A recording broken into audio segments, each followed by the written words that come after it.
signed, is kind of called a big failure. It has too many loopholes in it. But it's mostly a result because we can't afford, it's like too hard to control these things. But there is a major push for SALW controls. And the argument here isn't going to be that we would actually stop the sale of arms, but it provides us some sort of leadership benefit, right? The symbol of doing it is probably going to be one of the best advantages. Right? Then you're going to have combo acts, right? No system-wide country acts. No missile sales to Japan, Taiwan, South Korea, Poland, the Czech Republic. No tech-sensitive stuff, right? Things that have like advanced proprietary knowledge that we don't want that knowledge to be transferred. An example of this is that Israel shared a lot of data about U.S. weapon systems with the Chinese and sold them the kind of the licensing manufacturing of like U.S. systems that we were trying to keep to ourselves. And so it's again intellectual property. There are some countries we just won't trust with our intellectual property, and so we don't want to give them those particular systems. Then end counterterrorism systems to any country in Latin America, Sub-Saharan Africa, end counter narcotics assistance to those same countries, you name it, right? All of these combinations that are out there. Again, from a policy debate perspective, this makes it seem like there are 179 recipients of U.S. arms, there's 190 some odd countries in the world, 170 times 190 is a very big number, that means there's that many AFs. And then we get to multiply by number of systems that we might sell, and that number becomes huge. No.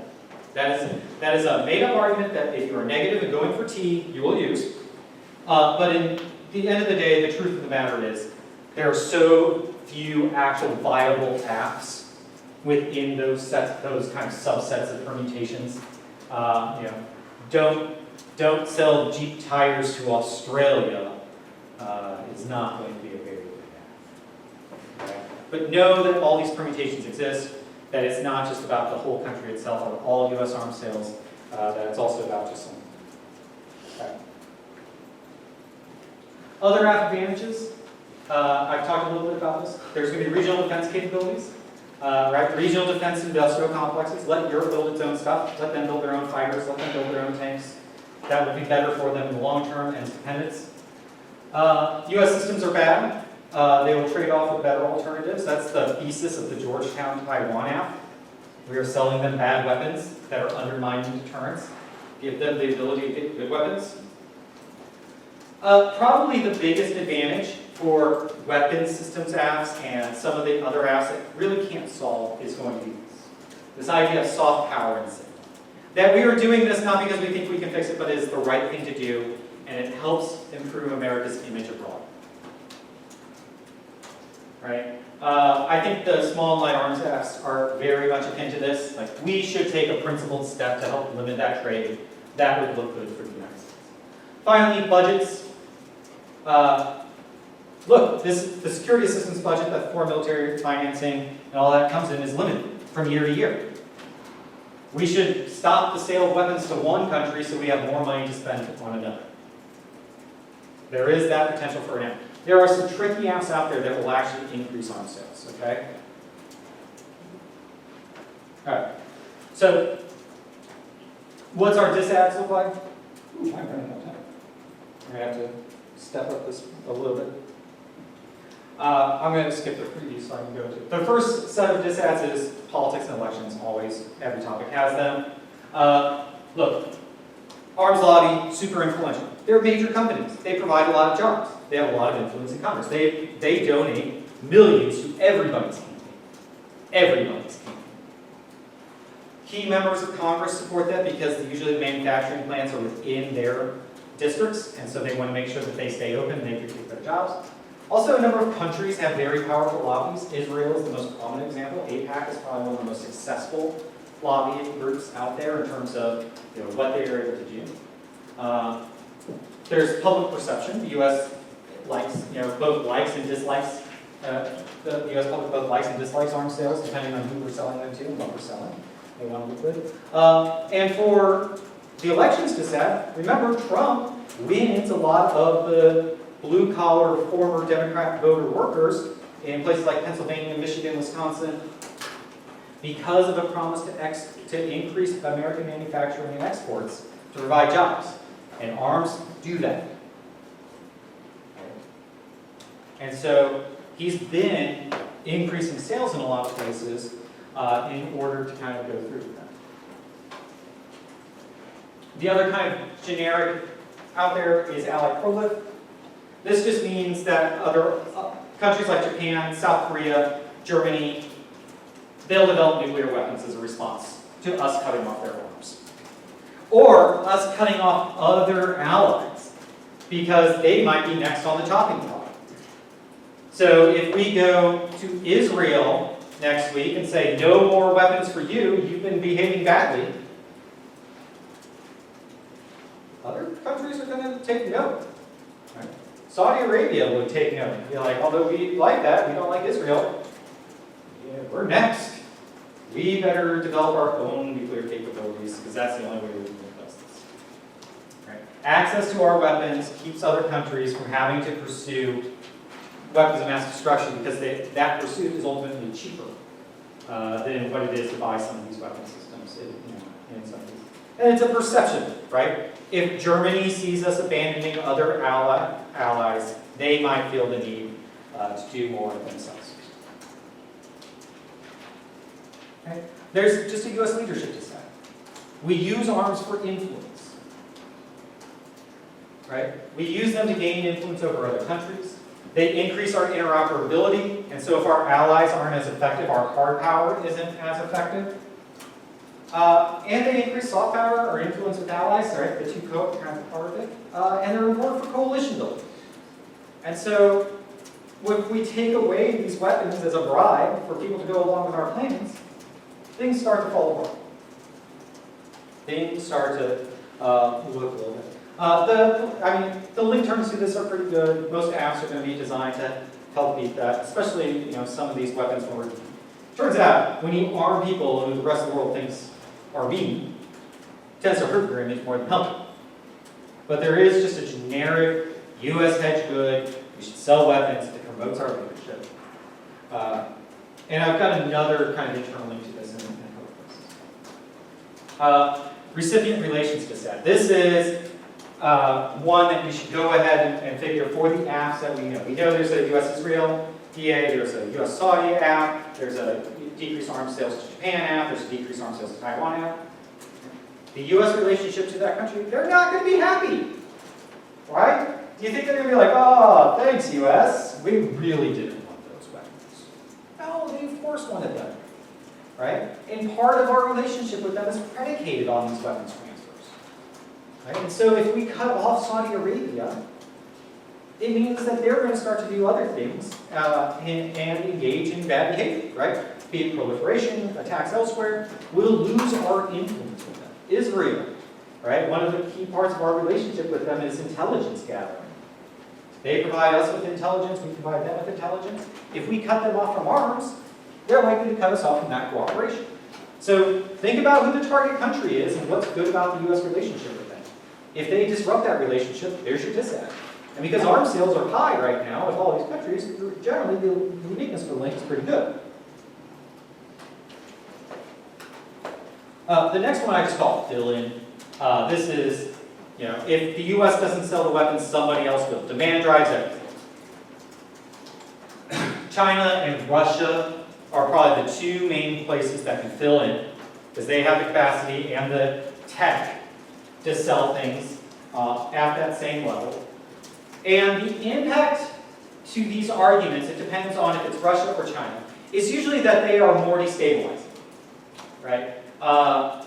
That they'll sell. The concern has been Chinese aid to Africa, no restrict, no concern for human rights. You want the weapons, take them.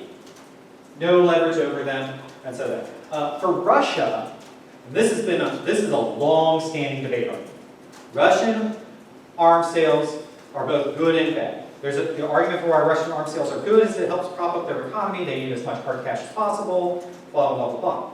That's all good and well, except for in the era of Putin, where we don't want him to have more money. We don't want them to have more influence. More importantly, they become dependent on it, which prevents economic reform and undermines the Russian economy in the long term. Also empowers the worst of the worst in Russian politics. I think Stephen Blank is the kind of author who writes the most cards about that, but those cards are good. Okay. So economic is that Russia became dependent on? Yeah, they become dependent on arms sales, and so their economy doesn't diversify. And so then when arms sales dry up, they haven't developed other manufacturing. Right? Is what we're looking at there in terms of what's. Now, so fill-ins there. The problem with fill-in though is it really can only occur on lower level weapon systems.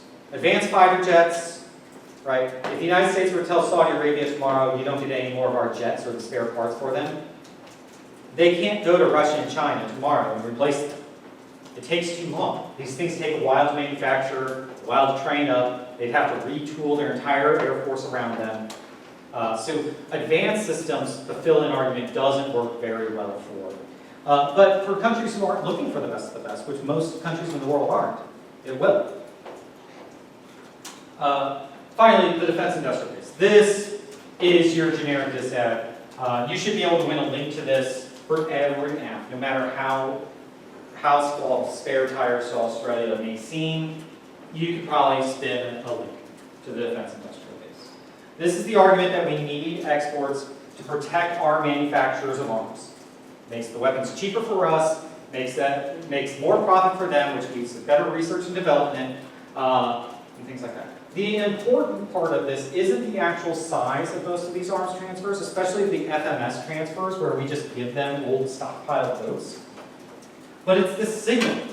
It's the perception of the investors who have stock in Raytheon, Boeing, and all these companies. When they see the United States decreasing arms sales, they see the future profit of their investments going down, and they start to divest themselves of it. And it creates a sell-off effect where the price of Raytheon stock will fall, and they'll lose their ability to do R&D in the future. Okay? This is especially important for things like the F-35, long-term contracts. That's not only the plane itself, but then all the spare parts, the training, the long-term maintenance of those weapon systems that creates millions of dollars, billions of dollars in profit over the years for us. The impacts to this argument are usually U.S. leadership in terms of hegemony or hard power, right? We need our defense industrial base so we can have a kick-ass military. Our economy generally, because of investment trends, the amount of money that's wrapped up in these. Also, future tech. A lot of technology developments have come from defense needs, right? And so, how do we get to space? Boeing, Raytheon. They're the companies that make our launch vehicles and our spacecraft. How do we get some of the different types of energy production? It was these folks who figured it out. Climate change. One of the camps already turned out the shell of their file, and it had the climate change in it, right? Because one of the requirements that we're putting on manufacturers of weapons now is to be less fossil fuel dependent, because we realize that's the major source of instability in our supply chain. So there's all of these impacts.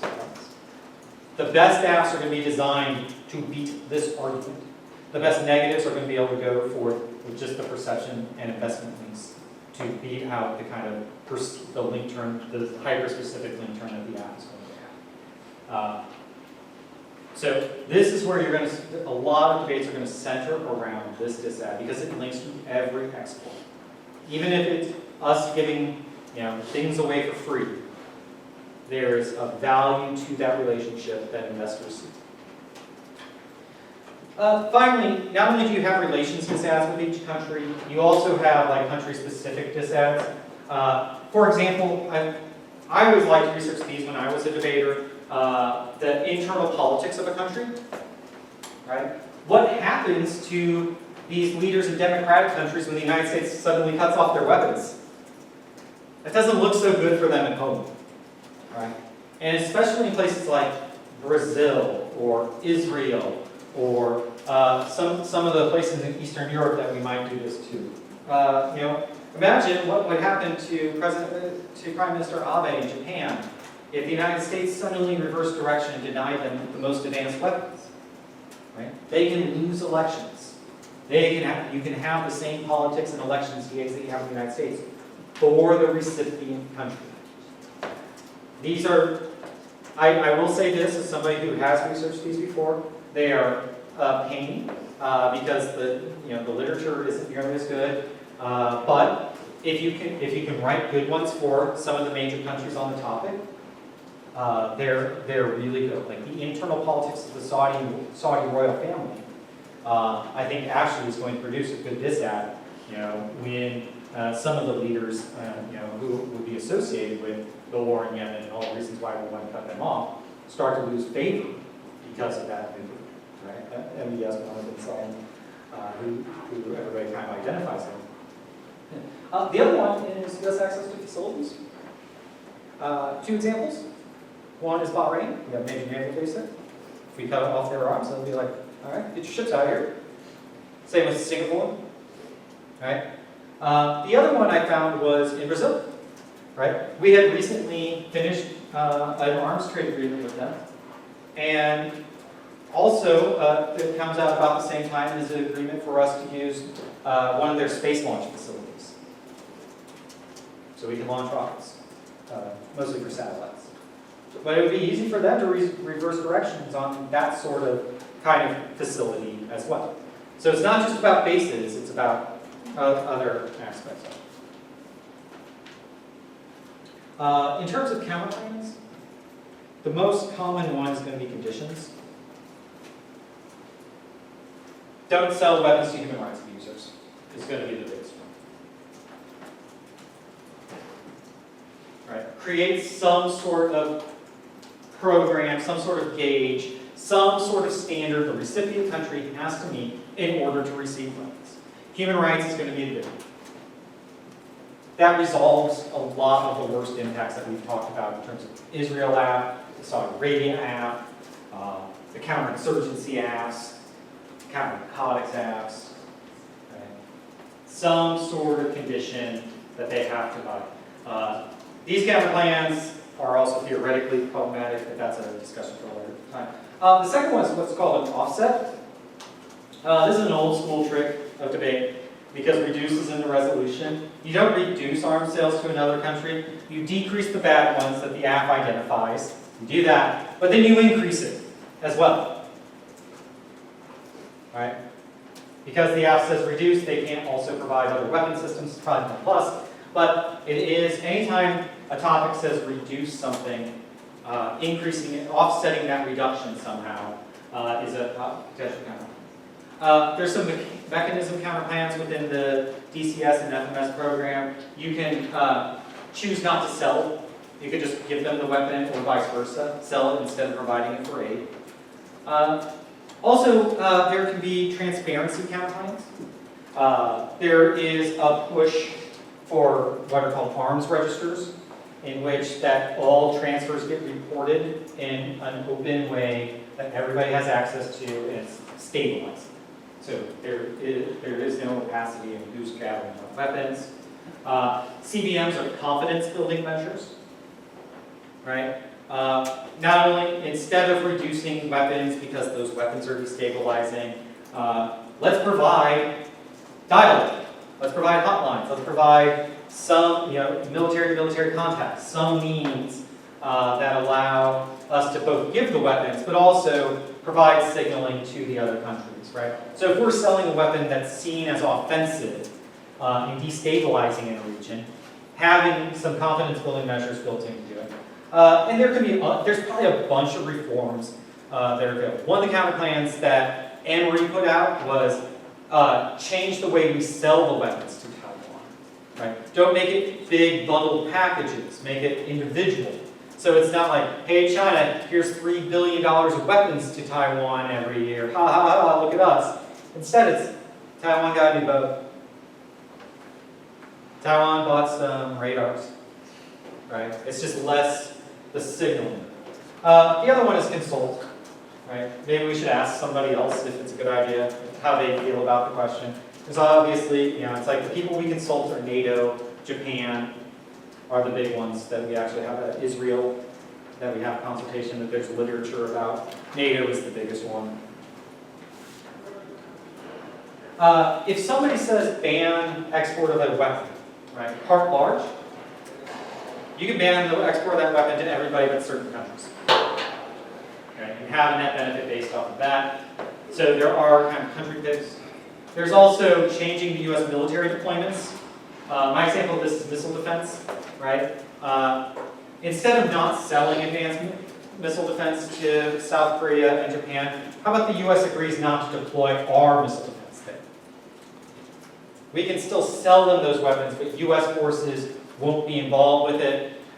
Eases some of the fears about the U.S. using it to take out the Chinese nuclear capabilities. You can use other actors too. Maybe there's somebody else who's providing weapons to a country, right? A number of British suppliers provide Saudi Arabia with Air Force stuff, what have you. International actors have the UN impose an embargo on somebody. Okay. You don't fiat compliance, but usually countries comply with embargoes. Unless you deny research that says they have very specific reasons not to. So there are other kind of mechanisms of counterplans. In all honesty, this topic is very hard to counterplan out of compared to other topics because the U.S. key part is built in, right? We're the ones who provide the weapons. We have to be the ones who take them away. Core critique guys. So I have this into two categories. One is the perennial favorites. What's it mean to be perennial?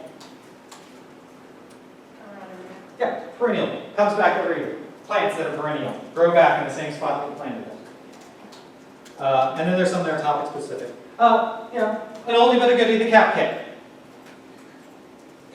All of these are also AF advantages, by the way, right? You can be both because the cap folk, the anti-capitalist folks say the arms trade is the biggest example of runaway capitalism. But there's a number of links for the negative as well. The first is economic shifts. That we will just replace arms with other economic mechanisms that are even worse in terms of capitalism and its development. Arms are probably the least efficient means of trade and dispossession of the worker. Let's go to more free trade agreements and all these other things. It's also, most of the apps are going to fall into the reformism trap, right? They might talk that we are a stance against capitalism, we fight the worst of it, but they just polish the rotten apple. They eliminate arms transfers. They don't get rid of any other aspects of the capitalist economy. Folks who have human rights-based advantages, the neoliberal notions of what human rights is.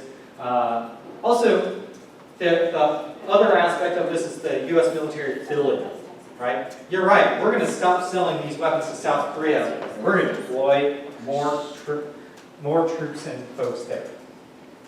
So there's a lot of counterlinks going both ways on this topic. If you're somebody who all you ever want to do is debate anti-capitalism, you can do it on the app and then. Okay. If you want to go really radical, you just ban all arms sales. Here's your app. Stance against capitalism.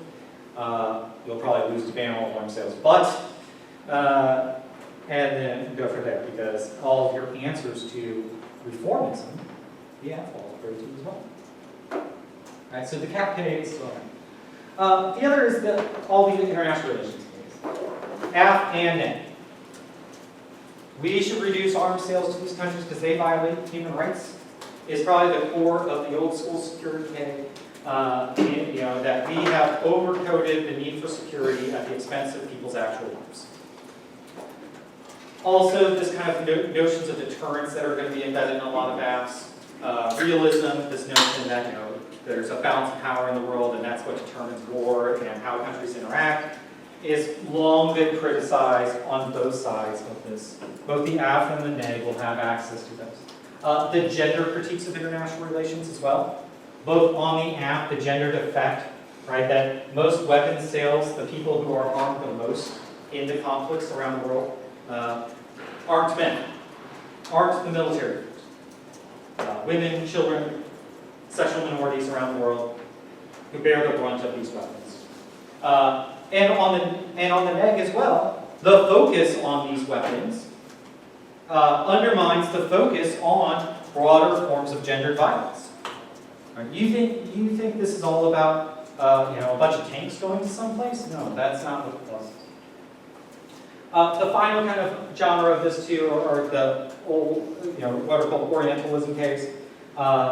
Both fear of Arab states attacking Israel, fear of Iran, fear of China, fear of Russia.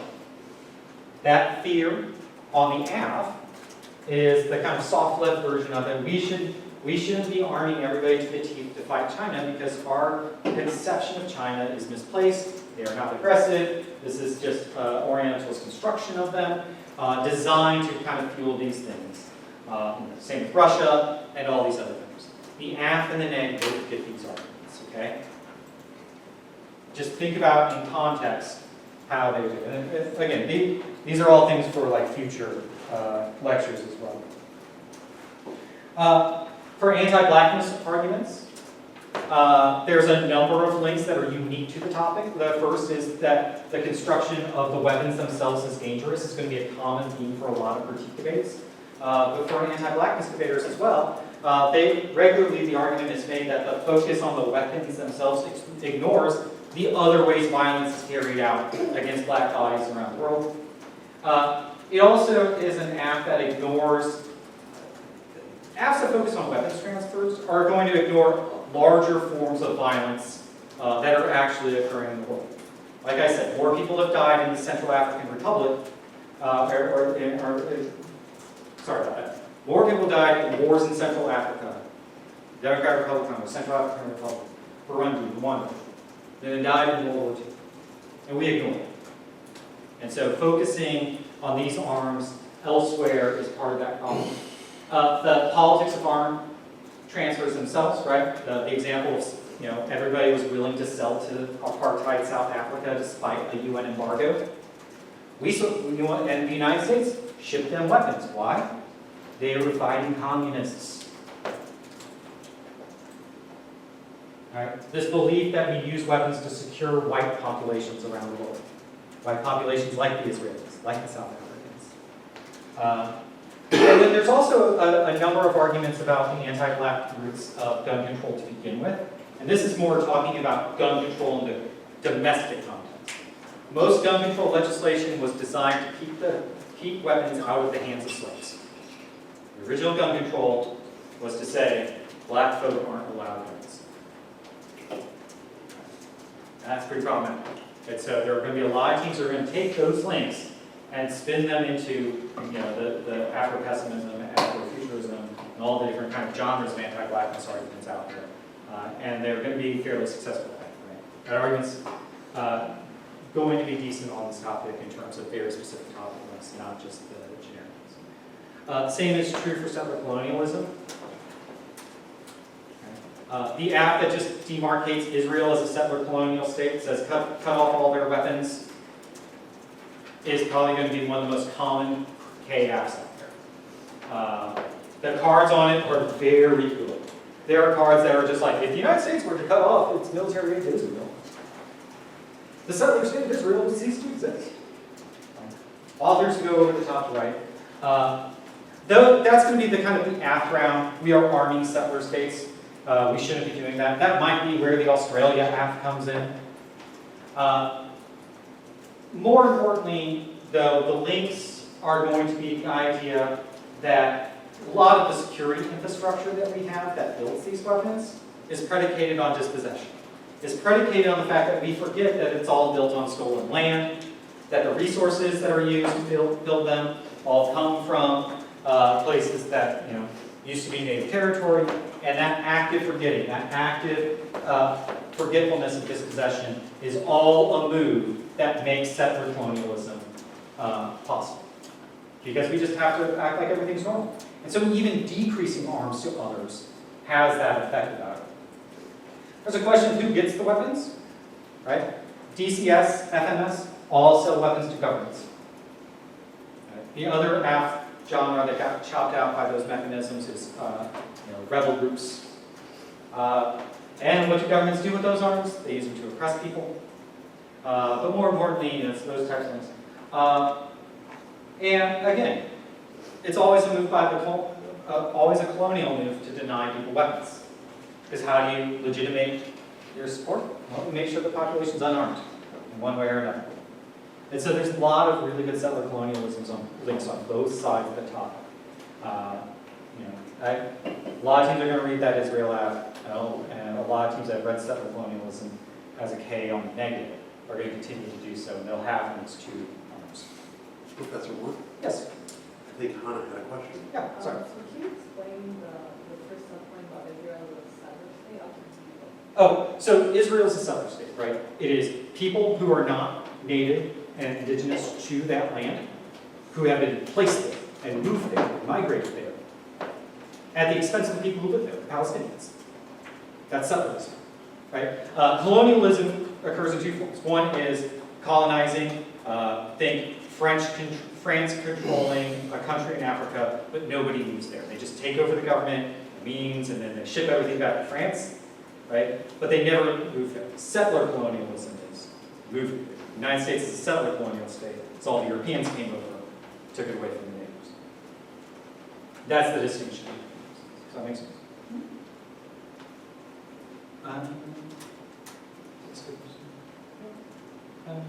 Yeah, I can see that. The topic specific K, we've already talked about this in some of the my favorites. Weaponitis is the term that people like to throw around for this.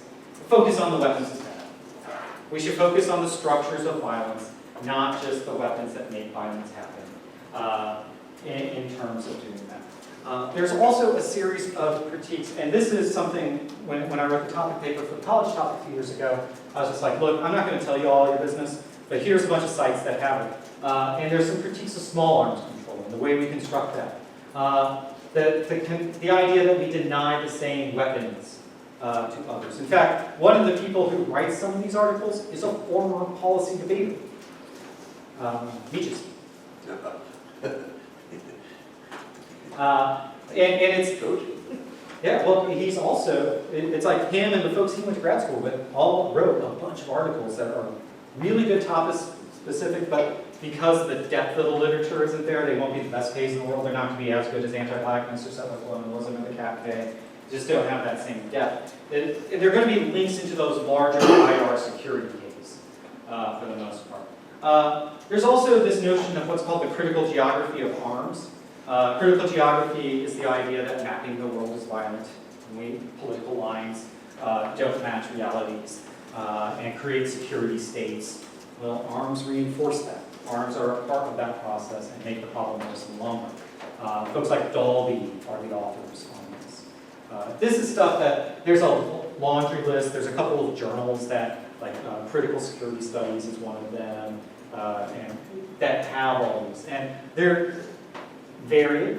They go in every direction. Some of them are like accelerationist, anti-capitalist people. Some of them are critical IR security people. But they've all focused in on the idea of arms control and arms exports as a tool of foreign policy, and have talked about that. So it is its own body of literature, and you will stumble upon it. Usually, though, it's just links into larger Ks, like the CAFE, like security Ks. Finally, some advanced stuff for the app. Some advanced app strategy. Look, the best app you can write on this topic is one that is going to head-on answer the core deterrence DA for the region that you're not shipping weapons to anymore. So, what is the best way to answer the China deterrence DA? And what's the best way to preserve the defense industrial base? Those are the two disguises you're going to have to cope with for each. And having ways to build into the 1AC your offense to those arguments, so the negative is always starting from a position of weakness. When advantage one is deterrence, it's an uphill battle for the negative to win their deterrence game. And that's usually going to be combined with some well-researched systems that are being sent, the types of weapons, and whether or not they're effective. The other one is you can have fill-in advantages too for this, right? If the concern is regional deterrence, and our exports to that country undermine industrial bases there, right? Building up European defense industries long-term is probably going to be better to deter aggression there than elsewhere. The other one I have is ban the so quote-unquote bad weapons. These are systems that aren't good. Like, not in terms of like they do horrible things, They're just like, we're forcing bad things onto our allies, like the F-35, because we need it, and we want them to need it too, but it's bad for them.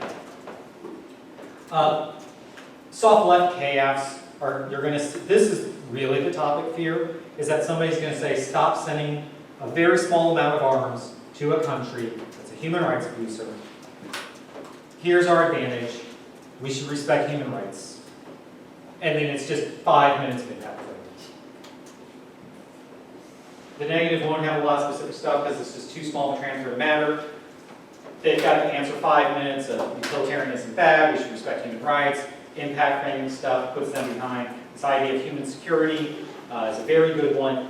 And it's going to be an easy way to construct smaller apps that don't then just lose to any dissent.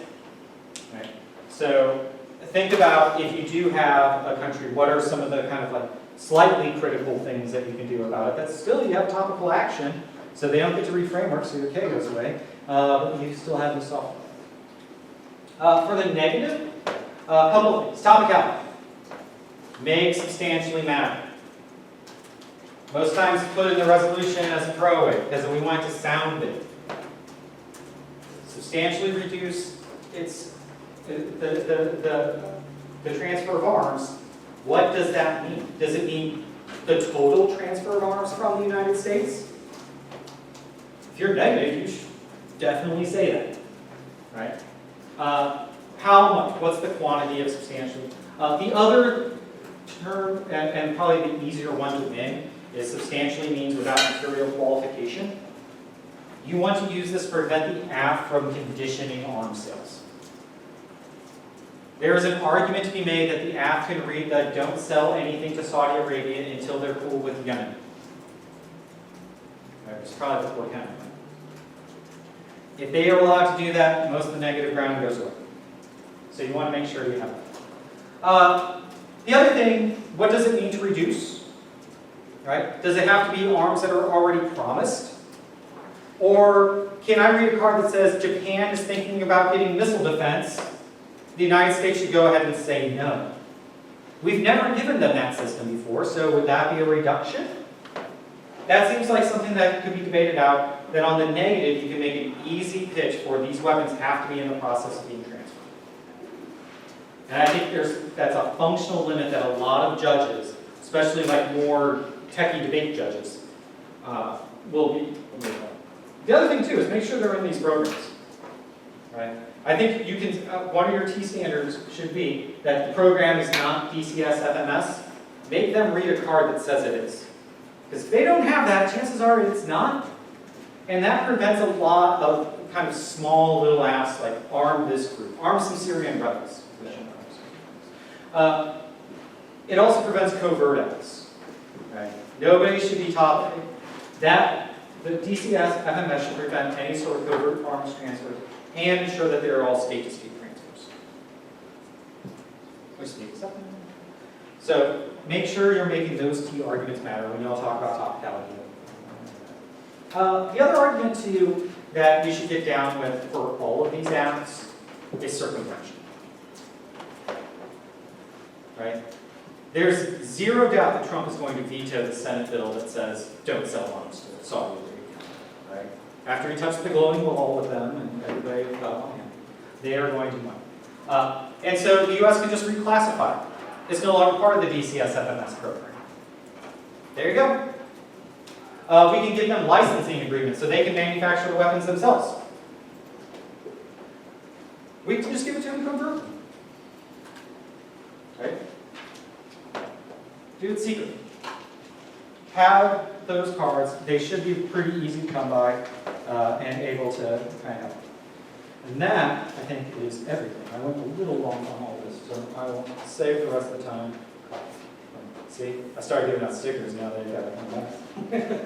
How did they do that? So I started researching cluster bombs Uh-huh. today, but I couldn't find us making any cluster bombs. Oh, we made. Because basically all I could find was text from saying that they weren't going to make them anymore, but then one article saying they sold a whole bunch to India in 2018. Yeah. You will find it, in all honesty, the place to find that stuff is work backwards. find the people saying we need to stop selling and transferring it. Amnesty International, and the Human Rights Watch groups, all write these articles. And you should be able to find them. And once you have those cards, like, they might be able to win that, like, the NIC might be able to win that, like, perhaps we don't produce them anymore. But you would still have, that app is not about us actually transferring cluster bombs. That app is about sending a signal, you know, it's a soft left app. We should do the right thing. And you can read a, you know, K advantage of it, or you can just read the soft power. Also, there's also a futuristic argument, because now Trump rolled back the cluster bombs have to be safe in 2017, and so now we're buying all these cluster bombs, and I think we might produce them. Right, and we might ship them through the FMS program. So there are, just find the solvency advocates that say we need to pass a law that bans the export of cluster bombs. That's all you need. Because they exist, because we have them, all the other ones. So, are arms transfers distinct from arms sales? All arms sales are arms transfers, not all arms transfers are sales. Okay. Yeah, it's sales is a little bit small. Little. No, just a sell little. the arms to someone and then don't do them. Yeah, you know, it's like, the transfer is when it physically goes there. So that's part of like, some people who want to read reduced T, like think that that's the argument, that we have to make the sale and then break the contract, is the T sale, which I think is, practically is not, everybody's like, no, that's, That was no. gonna be my question. In terms of like this topic, is it better to pick something that we already sell quite a bit of and say we're gonna stop selling that because that's reduced, right? Or Yeah. because those are already out there, you're not really reducing arms because they're already out there. Well, So is it better to say something like the F-31 that we're still, it's taken 10 years to actually get on the market, is it better to preemptively stop selling that? that's the T rate we have. I think most judges are gonna think that the first one is definitely kosher, right? We've been shipping these weapons, and it's like, we've been shipping these weapons to Israel all this time, let's cut those back. You know, with all these contracts, these long-term agreements we have, let's see if we can do a little bit less.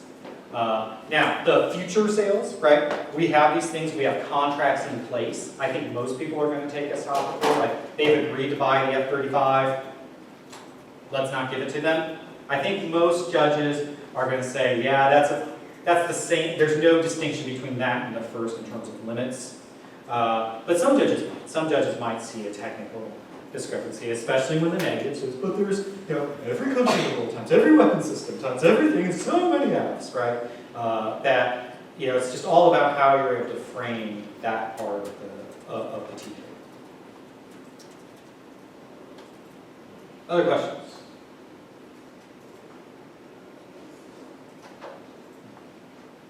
What have your publications been about? The first one was about why do states violate arms embargoes, and the answer was to get leverage, because they can. The second one then was about, made the argument that the transfer of major conventional weapons in civil war situations to either the governments or rebel groups is a bad idea. Because, well, for governments there's not much of an effect. Turns out that doesn't drive a lot of other stuff. But in terms of civil wars, if you arm rebel groups with major conventional weapons, more people die. Are there any? And the second part of that was the wars aren't any shorter on either side. They have no effect on the duration of the civil war. Only more people die. So does it have to be made as like, if there's a civil war going on that we're arming one side or the other? I guess like the Middle East? I actually got interviewed by a German newspaper when they're like, should we be arming Ukraine to fight Russia? I was like, do you honestly think we could provide enough weapons to Ukraine to defeat Russia? No, we'll only throw Russia. And a lot of people said that about arming Syria rebels as well. But those aren't T. They're not DCS. Right? That's why those are. So that's the stuff. What about, I don't know how far this, I know what it's used in All right. production, but So, I know I'm a little bit over on time. Yeah, you got about 10 minutes or so. So I did include this. So we'll see how well some people paid attention. All right, so This is where you get to get out your phones or get out your laptops if you already have out. Has anybody ever done one of these before? Yeah. Yeah, a lot of teachers have adopted this. All right, so go to kahoot.it. It'll ask you for a game pin. The game pin is 943842. Please use your real name when it asks you for a name. I kid you not, 1 year, I used to teach Big Camp a lot. Every year, the first day our lesson would be, get a real email address. Right? Slytherin420 is not an email you ever want to send to anybody. It's not valid. Oh, I probably need to refresh it. Hold on.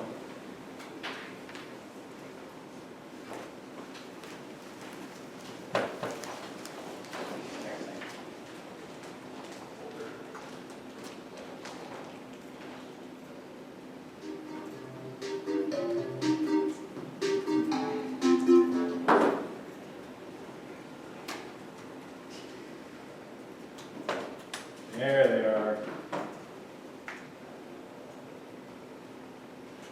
Yeah, unfortunately, it's all multiple choice because it's still. Is that everybody's 011? All right, you got 10 seconds for each. All right, whoever gets the most points. Speed matters. Okay, you get more points for answering first. You get this power bank for your phone. Yeah, you do. Everybody needs it. This is one of the best swag things I've bought for folks over the years. I'm down to my last two.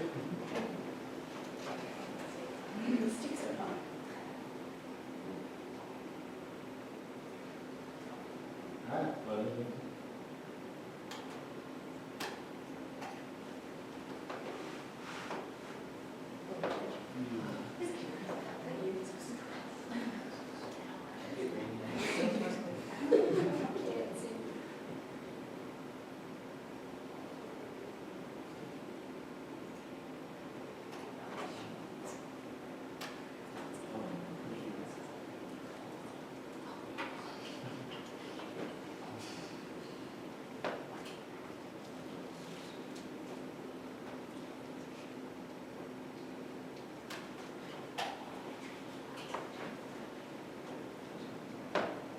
I thought the fun was worth it. Yes.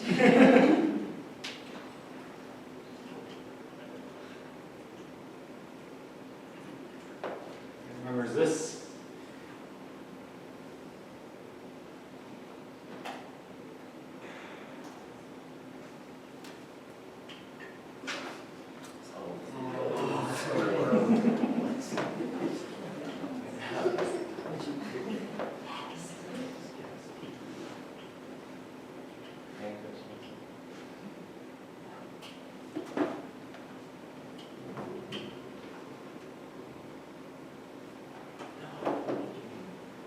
Maybe let's change it. Yes. Uh-oh. Somebody just didn't answer, I think.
Oh yeah, my geography questions.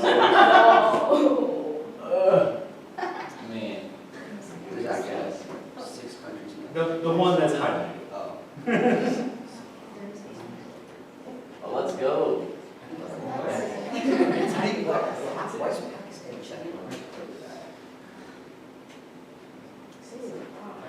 Oh no. That's the last few questions. Know your geography.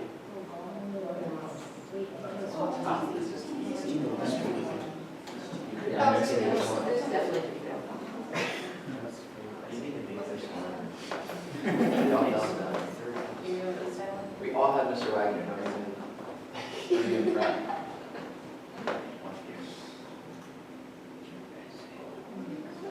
This one is even its flag as its highlight.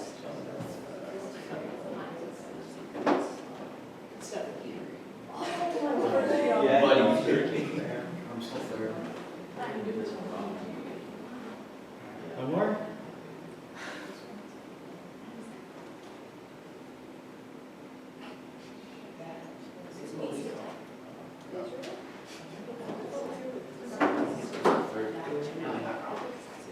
Oh, I still got first. Third.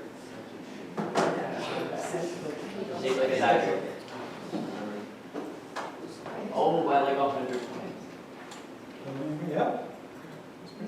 Even got one wrong. So So wrong. I take it you're Taylor? I am. Congratulations. Especially when Thank you. Thank you all. All right, any other questions that you all may have? Or that's, want a sticker? All right, who wants a sticker? I'll take one. See, you don't just give things out. It's on our box.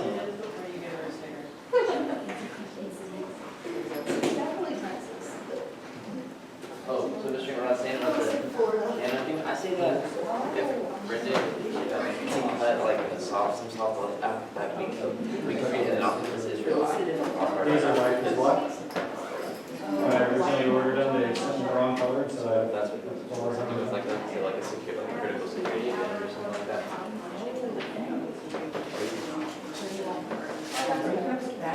you want, are you trying to make it Just in the app, like I want to have justice, you know, probably just this rule and then. I get cookie. Don't have a hard way. You get cookie. Yeah. Oh, this You see? let's write on that. Yeah. Build in our offense to 1AC, make them so, make them go for, but you adapt it to us. He's also Not to tell them. So you said that like. Like, I would be surprised if he had more. Yeah, you had enough too. You guys, why do you think that I did? Yeah. That's The path is going to be, we don't export that stuff, because we don't have, just kidding. Right, because we have a lot of things like there's a government, it sounds like worldwide parts that are specific that you, would that kind of fit in there? or- It can fall into that dual use type of, this has implications for others being integrated. The problem is run into, and if I were negative and I saw that was going to be on my prep sheet, I would just write the T. This isn't on the munitions list That's why I asked yet. you the first question. Yeah, this isn't on this is not a weapon. You know, this unlimits the topic because now iron is, But if you go to this technical app, you say, like, this, and then you have this impact, and then you just like lay out all. case of how we view weapons, case of all that You stuff. say, you can easily turn it into violations. I mean, you're going to run into, you know, you're going to limit your judges that's viable for. Well, yeah, I'm not sure that's like our first ask. Yeah, but no, there are things like that, and you know, it's like one of those things like, as a one-off, we need to win this round in this new app, it'll be fine, because they won't have time to think through the team properly and get the points, and as long as you're upfront about having both interpret a resolution that includes that isn't just insane, but also then the K part of that, of what their interpret is, that's embedded into the 1AC, they say it's fine, they're fine, because let's say a team who must try or die, must win this round, we say, wow, what did they do?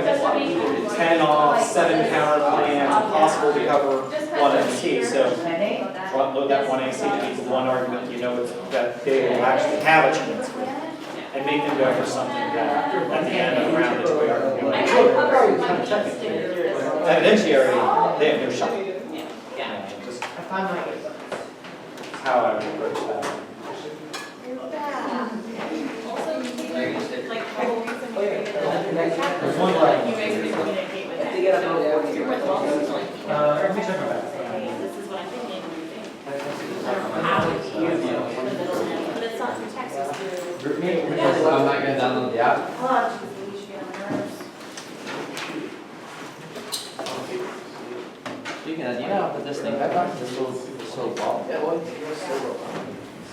How's that sleeping? The fact that you get on my nerves? The point of that, is that what you meant? I tried to, I mean, this is hard, but I've got There, it. and that.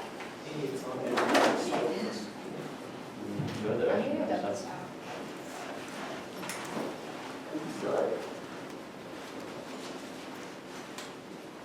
Thank you, you just started getting good.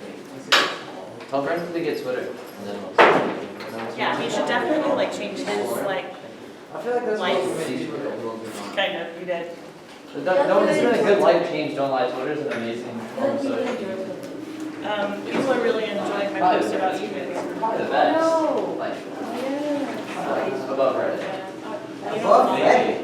Twitter's amazing, amazing. Well, no, you don't, we were not Like, friends on Discord and Facebook. all that. I didn't post it in the group chat because I didn't want to buy you out like that. I wanna see. I had. Oh, yeah, thank you. Thank you all very much. Did And if you have questions, I don't just think so. I tried to. work at Universal finally they I mean, it's several debate people, we've got Julian there. It was video, by the way. Is that? What's an update? I don't know how Facebook works. No. I think UC is the one that Zach Huffman is going to. Yeah, I think it's that one. OCO? No. Could you,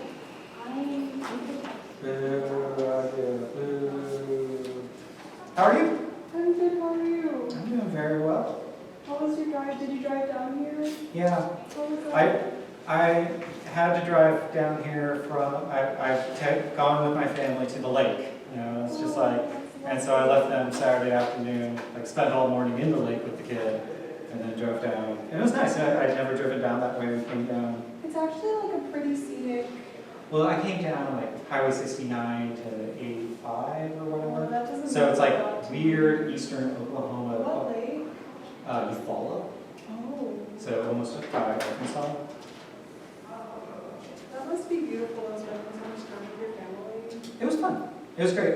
We go there, a friend of mine who was a UCO debater whose dad was taking the job.